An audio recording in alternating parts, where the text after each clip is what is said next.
Sveiki! Štai keletas faktų apie šį naują gamintoją DCK.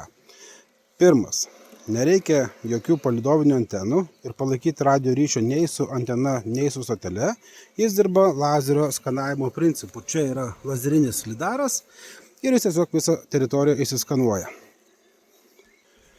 Šis robotas gali dirbti tiek dieną, tiek naktį. Aišku, patartina yra naudoti juos dienos metu, nes naktį šlapia žolė. Problemų tai nekelia, bet ta šlapia žolė paskui visur limpa ir robotas pakankamai apsivelia.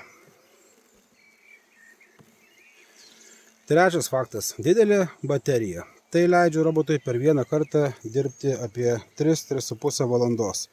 Per šį visą laiką robotas nupjaus jums apie 4–5 arus. Įkrovimo trukmė yra šiek tiek virš valandos. Taip kad per 5 valandas turim pilną seansą. Darbas ir pasikrovimas pilnas. Per tas 5 valandas vieną seansą įveikia jisai tuos 5 arus, vadinasi, jūs per dieną galite leisti jį 2–3 kartus pilnam darbui ir per vieną dieną jisai nupjaus iki 10–15 arų.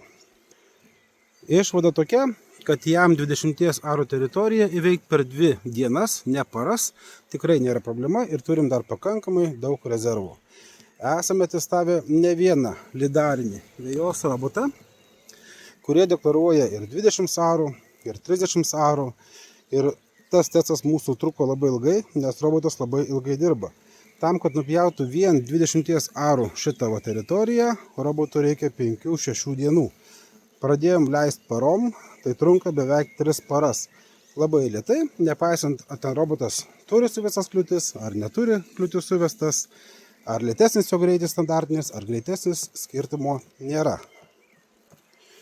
Na ir nusivylus mums testais, manim, kad nėra jokio lidarinio roboto, kuris galėtų per kartą nupjauti daugiau vejos ir operatyviai atlikti savo darbą bent 20 arų teritorijoje. Pagaliau radom, džiaugiamės, todėl ir testuojam, tam, kad savo įžvalgomis ir testais galėtume pasidalinti su jumis.